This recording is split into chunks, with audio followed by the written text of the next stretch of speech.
Alright guys, today we're going to do a review on our Claas 740 combine. We're probably just going to do it on this machine. This is the one that we've had since it was new. We're going to try to, I guess, talk a little bit about how they've improved over the years. We've had, this is our fourth Class 7 Claas combine that Dad's had over the years. He ordered this one brand new in, what, 2014? That might have. So this is its fourth season. You got 1,000 hours yet on the separator? Right at that, probably. There's 13 something on the. So we're starting to get a little bit of hours, but this is the longest we've kept one actually. Until this year, or until recently, we were usually just using one combine. So we're starting to see how they hold up with a little bit more hours on them and whatnot. But how many? Haven't really had too many big issues with this one, have we? No, it's been a good combine. And we've had a couple little things this year. Clean grain elevator, the paddle on it fell off. Kind of plugged it up that day. And what else do we have? Something else wasn't there? Oh, this year? I don't think there's anything else this year. We've broke a clean grain auger last year, which that was kind of. I mean, that's probably what. That's kind of an odd thing, really. The divider in the elevator over there, and that's probably bent or something. Maybe that might be what happened this year. It got hold of it finally and broke. And then I think that's. I don't know what it's really been in, ain't it? No, but that's about all we've had. We've broke some belts over the years. If you don't know Claas combines and green stem beans, they can plug up and then you break a belt or two. We've had that happen, but yeah. Other than that, really no major issues with this combine over the years. What have you had over the years? The last 740 we had, it was a 2011. Didn't we broke an axle or something, didn't we? Or what did we break? No, the drive, the hooks of final drives to one outside one from the transmission. The shaft, little stub shaft, there broke for some reason. Yeah, and then that's the first time I've ever done that. The major issue with these. Well, that's the same one we bent that impeller. Yeah, the major issues with these machines are they don't like green stem beans. Now this year the beans were green, but it seemed like they harvested easy. They were just weren't as, every year's different. Yeah, that 2011, that year we plugged it, and we plugged it so good that we bent the rear impeller. We bent a stub shaft, and then we bent the whole impeller, didn't we?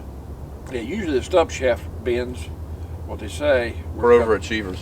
But this one, it bent the impeller because we, I think, plugged it up twice. Within a couple days. And it isn't fun to unplug.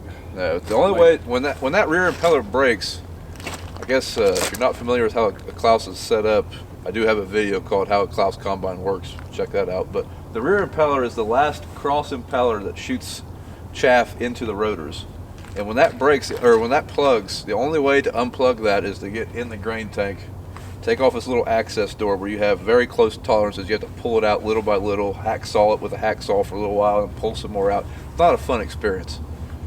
But I think on that when that happened, that was by far the most expensive breakdown we've ever had. That was the worst one I've ever had. And it's just that year. But since then, they've come out with some things to go on the cylinder. We put them on, supposed to part that if the rotors.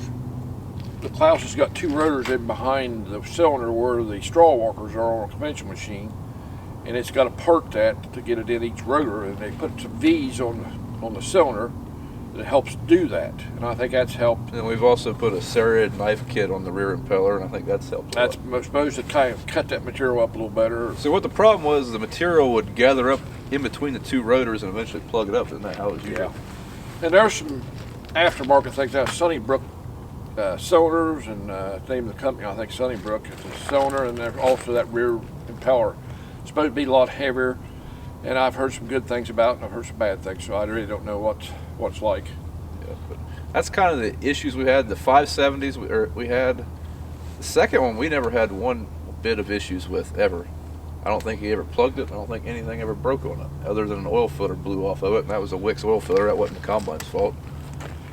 The first one, didn't you have to have the motor rebuilt in that?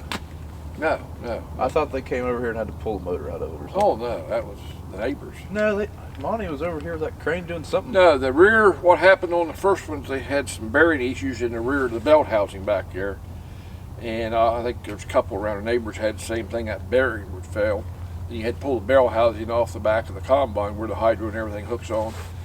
And put that in, and then they come out with an update and they put a different style in it, and we've never had any trouble since then.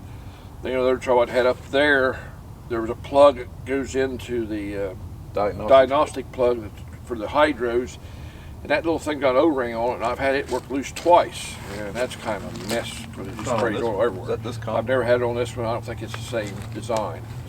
When they come out with the 740s, 7000 series, everything's designed a little different. 700. The hydro's a little better, the transmissions, it just got a little bit more torque, it seems like, and it's just smoother operating and everything.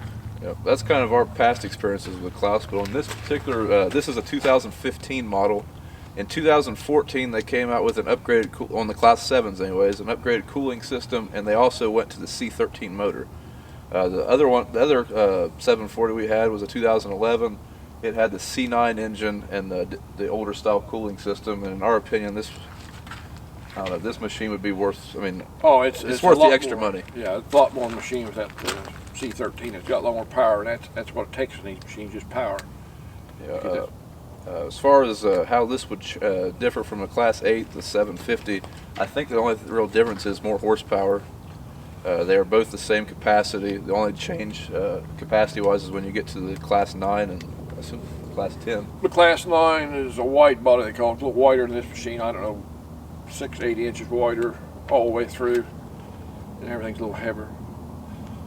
But so we get along pretty good with Class 7s. We're pushing 40-foot draper heads and a 12-row corn head. And I know when we first switched to a 12-row corn head, we was a little leery about it, but yeah, the biggest thing when we started out with first from Cat, we had a 35-foot platform, and that was auger head.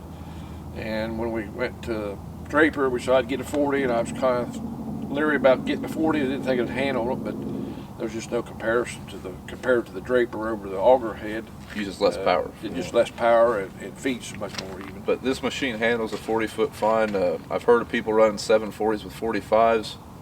I guess in dry beans that'd probably be okay. I don't know if I'd want to take green stem beans in that wide, but 12 row, we've never had any issues. He unloads on the go 4.5 to 5.5 miles an hour, just fine with it, and high bushel corn. So. Yeah, it does. It's got power. Of course, we no-till everything, so our ground's a little bit firmer maybe than conventional. I've heard of guys, conventional ground makes a difference too. Takes a little more power maybe. As far as capacity, have you ever seen any capacity lackings in it? I haven't. It'll run as fast as we can get the corn away.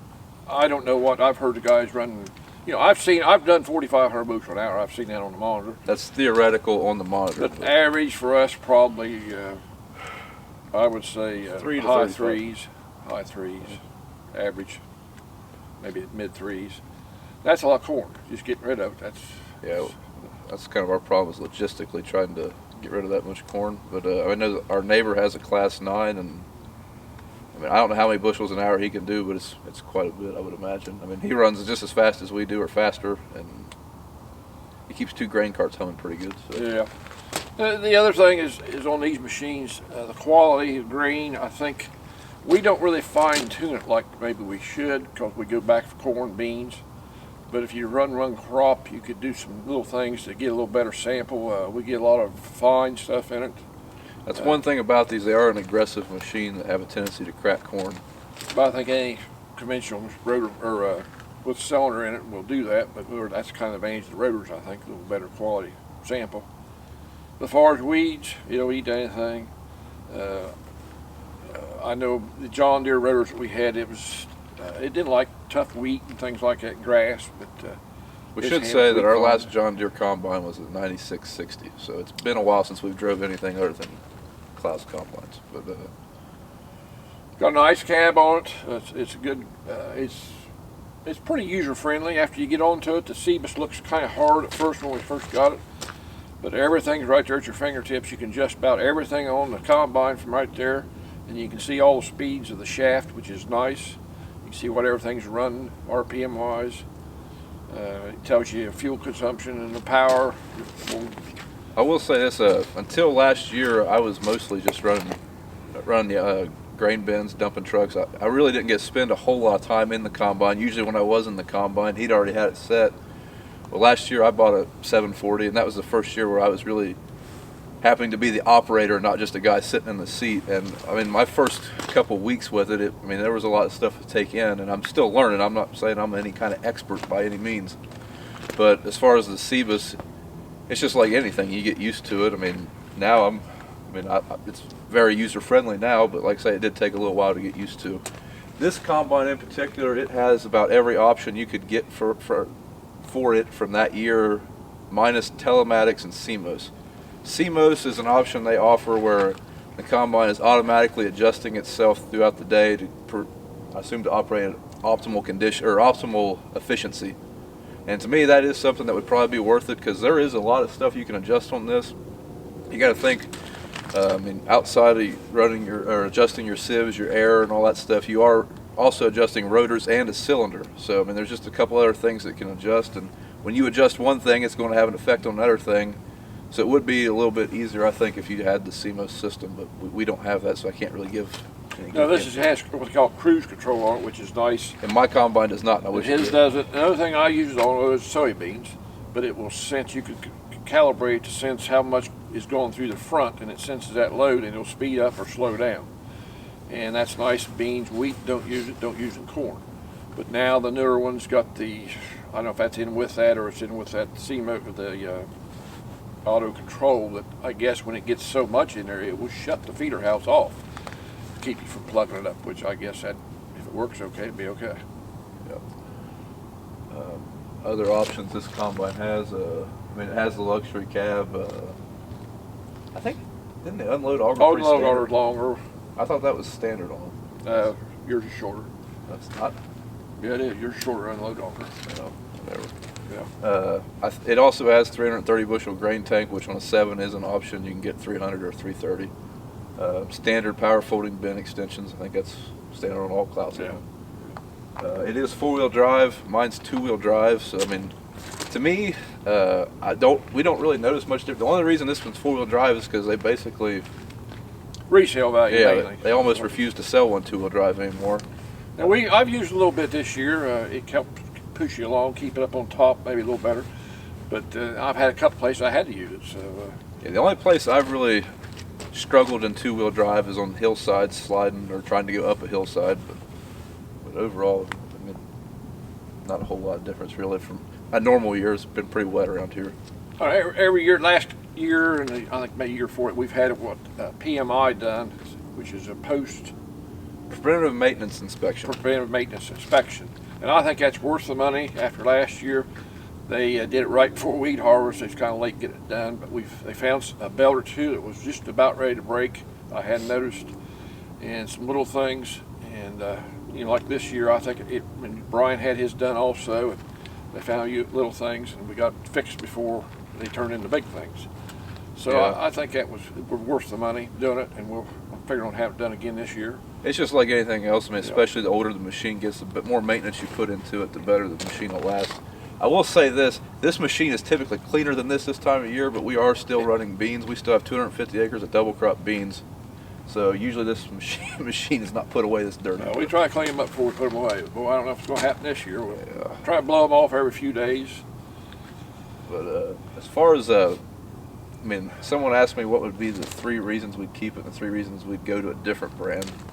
I mean, I think for me, I mean, for one, that's what I know. That's most of my farming life has been spent with one of these combines.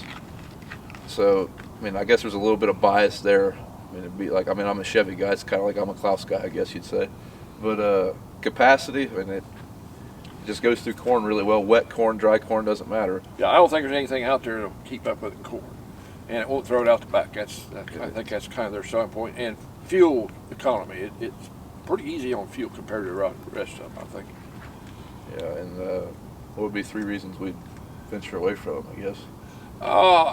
Maybe a little better grain quality, maybe a little better in beans, but I don't know if there's anything out there, that new Fendt maybe, I don't know. But it in price, might have to, but they're all priced about the same, I think. Resale value, I think they're good and bad in all of them. I did see someone commented that a 740 2013 with 1,000 hours sold in auction for $77,000. I wouldn't doubt this timing, but John Deere, I'm sure they all like that, But we got a good dealer, and that's a lot of right there service. That means everything. I mean, any more on this stuff, we can't work on this electronic stuff. I don't know anything about it. when we first bought it, it looked like awfully complicated to work on, the belts and everything. Well, that's one thing that somebody asked me. And after you get used to it, it's not that bad. We haven't had to change that many belts, knock on wood. But it's not that bad after you get acquainted with the work on stuff. Answering some questions. I did put it out there about 2 hours ago that we were going to do this video, so I'll answer a few questions. I am not texting, just for the record. The auto steer, it's got the ag leader in both of them, and the auto steer's nice. And I guess after running without it, it's nice to have with it. I ran my combine for 2 weeks before I don't even know, I ran 2 weeks before I ordered an auto steer. Yeah, he can get on the phone and text without it, so that's why. Well, hell, I can't make a YouTube video if I got to steer it. Shoot.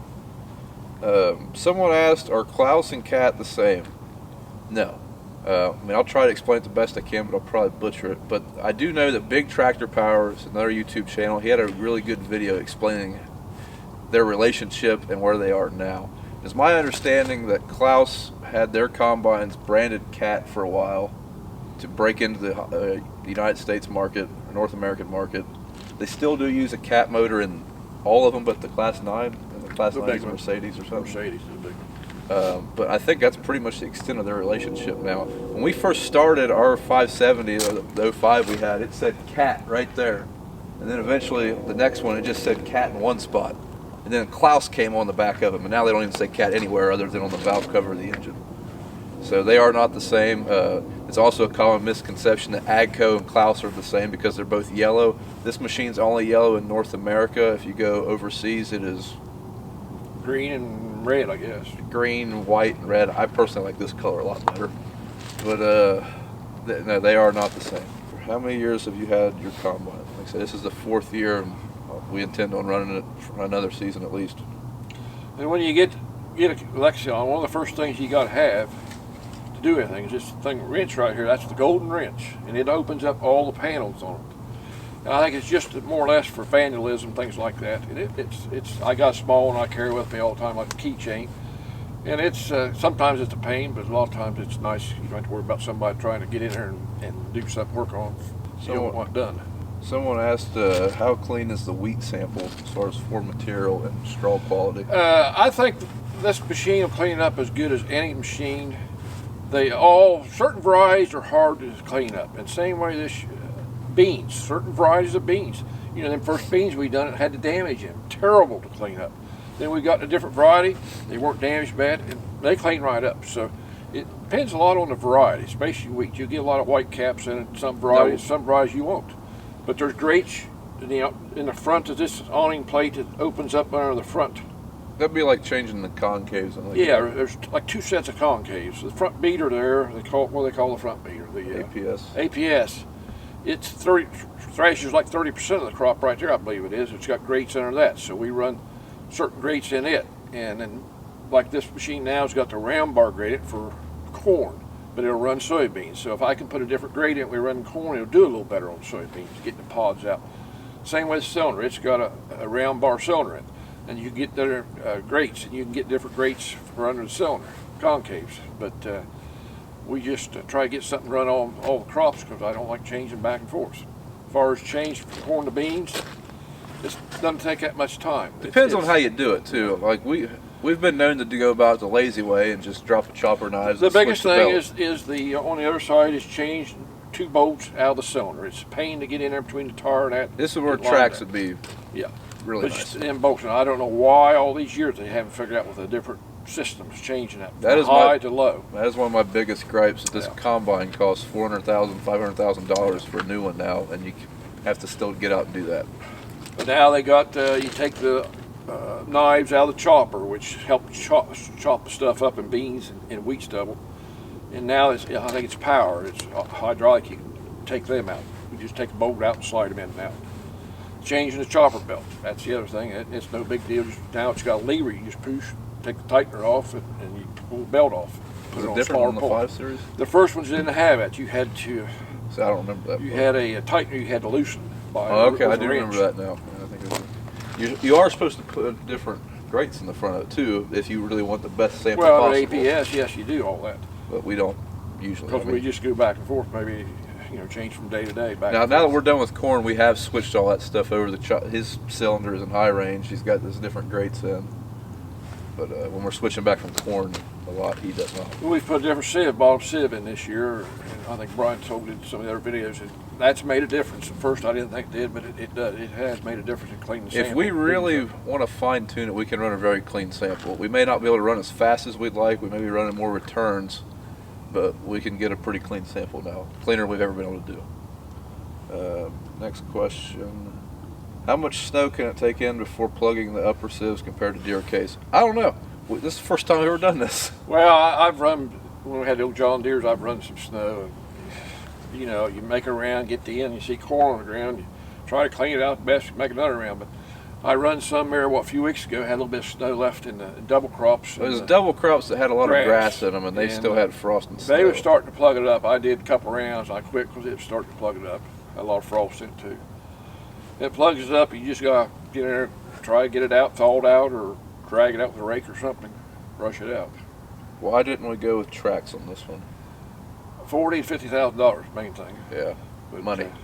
We got the 4-wheel drive now. You had to have 4-wheel drive tracks at the time then. I don't know if you still do now, but that was like 25. So that's a pretty good chunk of change, both of them together. But we got part of it now, so maybe the next time Brian can do that. Would you ever get a Challenger AGCO combine? No, but we would possibly a Fendt. Well, I ain't saying never get anything, but Fendt something to look at. But the Claas, I'm sure, has got something coming too. But, yeah, they haven't really changed this model machine since 2004. But whatever we get, it will have to be used a few years probably to get the price down. We did hear. I did hear that Claas just came out with a camera system similar to John Deere's. I can't remember what John Deere calls theirs, where it's using his cameras to see grain quality and stuff. Well, that's how the automatic thing works. That's not how CMOS works. No, but that's how the new automatic thing works, I think. Well, I think Claas just came out with that recently, within the last few months. How do you like the cabs? And do you like the simplicity of the chopper and folding corn head? The cabs, they're fine. I mean, I know there's a little bit of feeder house noise in them, but The noise you get from the feeder house, that's because metal and metal, and I've heard of guys doing different things. It's a little noisy there. You'll hear the corn going through. The folding corn head, it's a little bit more money, but it's well worth it for us. Now ours is not a Claas folding corn head, it is a Capello. Because we move back and forth, put it in the shed about every night, and it's nice. You don't have to unhook it. Well, that, and most of our acres are within 5 miles. We don't ever really take the corn head off. If we had to go 10 miles or something, we'll take it off and haul it. But usually around here, we just drive it. It handles it fine, not light. No, back end's not light. Some machine on the John Deere would have been light. Well, they still use it now. Oh yeah, but I think some got a little heavier too. Yeah. It's a heavy machine. That's one disadvantage maybe, because it's built heavy. But it's it's heavy. But now the John Deere's probably heavier yet, weight-wise. But all the bearings on this machine are just much heavier than what Deere used to be. I don't know what they are now, but yeah. Someone asked if we demoed a Deere combine. We haven't ran one since 2005 or 6. Nope, nobody's offered. So we've tried to demo a red one. Nobody's offered. So. As far as the cab though, I'm a fairly big guy and I fit in it just fine. Now I will say this, when that Fendt was here and I got back into this combine, I felt like I was getting into a small box. But it's a nice cab. It's yeah, quiet. it is a nice cab. It's bigger than the first one's 5 Series. It's a little bit bigger than this one is. Yep, I'll put in some footage of the cab. Mine's got a refrigerator for a 6-pack, so that's nice. Yep, he doesn't drink beer. Nice for Pepsi or whatever. You just throw your whole cooler in it, don't Yeah, you? usually just do cool. But anymore, when we're in it now, this time, I just put bottles in there, and in a few minutes it's cold. Would you ever switch back to Deere? When we price stuff, we're pricing everything, but I mean, I don't know, it just depends. Just say it again, dealership or service means a lot. Service means a lot. We've been good, but they've been good to us. But I've heard other stories. You got all kinds of stories out there, and other dealers don't as good. But it's just y'all have trouble with everything. How does Claas compare to Case? Well, it's just a completely different threshing system. So that's another thing where I'll tell you to look at that video on the Claas combine. It's my understanding that the Case is fairly similar to John Deere, isn't it? Well, it's got rotors, and it uses more hydraulic drives than Deere, I think, and they have.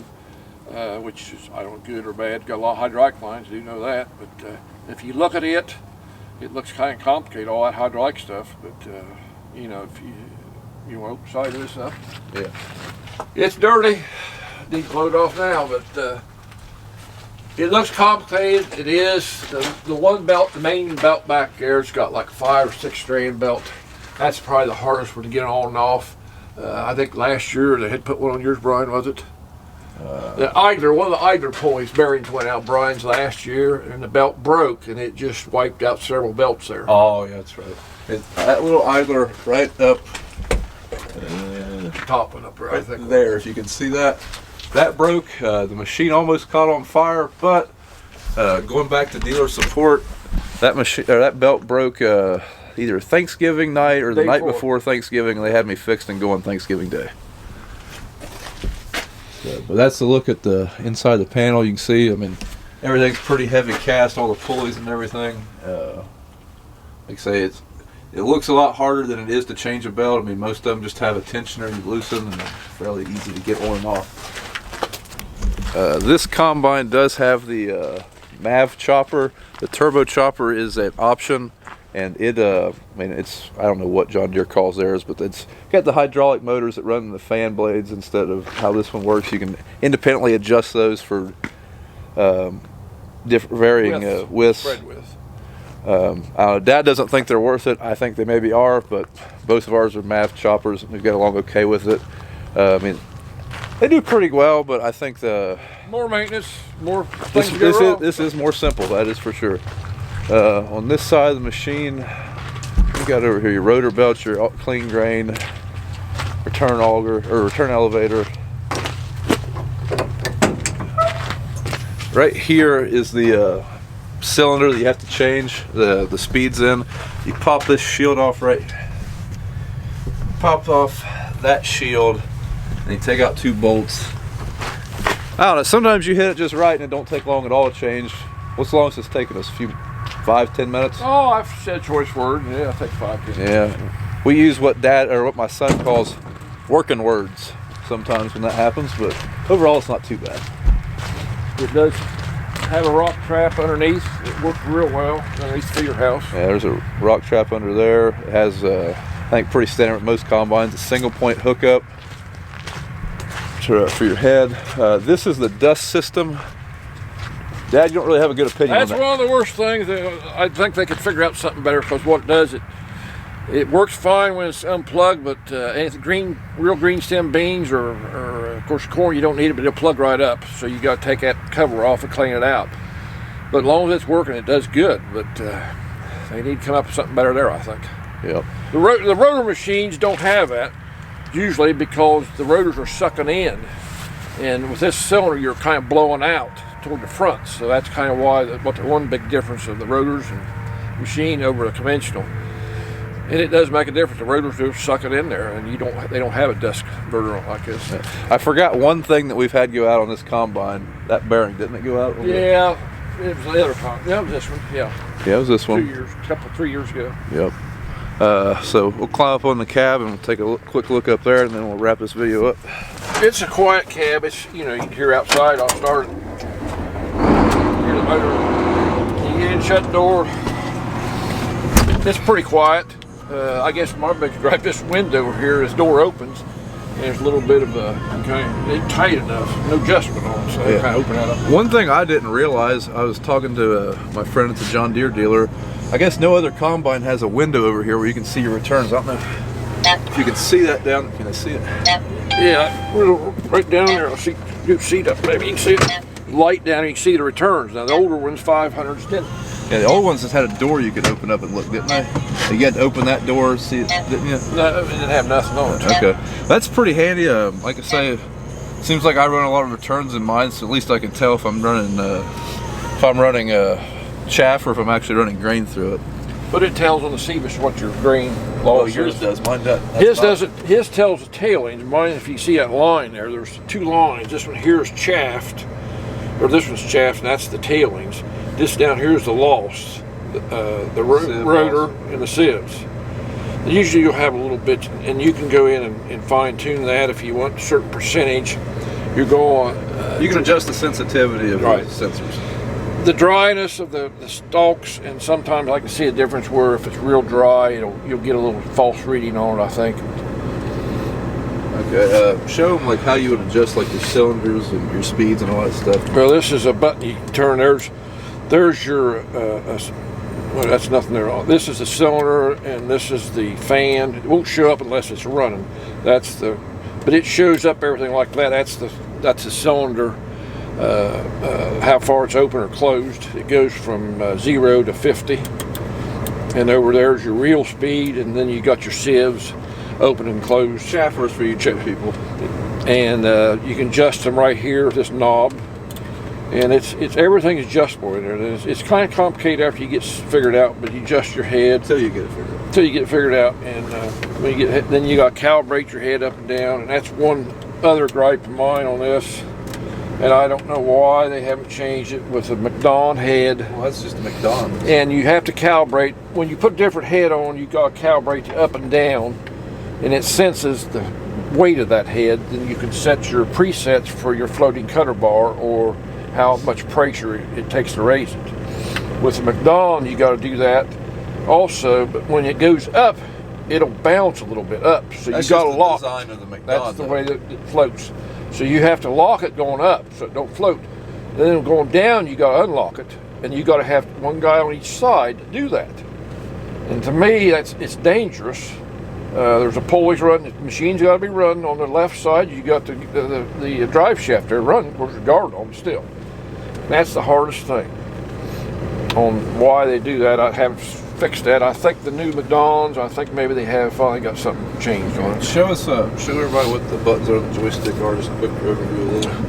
Well, this is up and down, and This is your harvest preset. this is your presets. You can set 2 presets for how high you're cutting and how high you're lifting and lowered. And this is your reel in and out, and also your stripper plates on your head. There's a switch down here for the McDonald, and that'll move the reel in and out, or tilt the head up, back, and forth. Or on this one's got hydraulic tilt on the feeder house, and I can do that from in here also. Brian's has a turnbuckle. This is your unload auger, and this is the auto steer, and this is shuts the machine off, the head off, and that's kind of once in a while you hit the wrong button, and this is unloader. Sometimes I'll hit the wrong button, you'll get mixed up, maybe confused sometimes. What's the buttons over here? Show me the thresher. This is the thrashing machine, or turns the thresher on, and this is the head. And you got the your gear shifts here, 3 speeds, and then you got 4-wheel drive on this one. This is for the head, auto up and down. This is a reverser over here. That reverses the head, not the machine. The reverses the head. It's just the all it feeder is a feeder house. It's a gear, like a little starter down there. It runs it backwards. And your throttle over here, and your park brake. That's pretty much it. And up here we got where unfolded head is up here, and there you got your road lights and your flasher lights. Yep. And then over here you've got all your lights laid out where you can easily see what's what. I think that's electric mirror adjustment. Yep. Climate control. Sometimes it can be a pain in the butt. Every time I get in for the first time, I try to adjust it. Just turn my fan up, but that's how you do it. This is so you can look yourself in the mirror and watch to see what. Now, that's actually very handy. This looks at, I can see the grain tank without turning my head. And I've had a mirror in every combine I ever had. I don't know why they don't put something in it, but just you don't have to turn your head to see the sample and things. And if you don't got it in there, if I run Brian's, it's I can see a big difference. It's handy. Yeah. And you got a little compartment here. Storage compartment. And it will get stuff cold or whatever. Yeah, and then under his seat, that's where the refrigerator is at. It's just blowing cold air in there. Grab a pan of sausage, lunch of champions. And then he's also got, think about every combine, you get a little workstation there if you want. It's got a heat and cool seat. And his little boy Dax gets hold of that. He either turns it on or he gets the air up and down on it. He likes that button. Keep in mind this is still in harvest shape, so it is pretty dirty in here. It's dirty. You can tilt steering wheel, raise it up and down. And you can also telescope it in and out by That's my goodie bag. turning that. Okay. It's got blah or shade in, which is nice. Pretty much covers the inside, don't it? Yep, there's the ag leader. And this is the Field view. field view. You can move these on rails. You can do that wherever you want. That's about it. Radio. Up here's radio. Then we got this. Oh man, that took a lot longer than I thought, but that's going to be it on the combine review. If you have any more questions on it, just go ahead and feel free to ask us. We'll either answer them or ask someone that does know how to answer them. But thanks for watching. If you like what you've seen, follow us on Instagram and Twitter at Brian's Farming Videos and Facebook at Brown Farms, and we'll see you in the next video.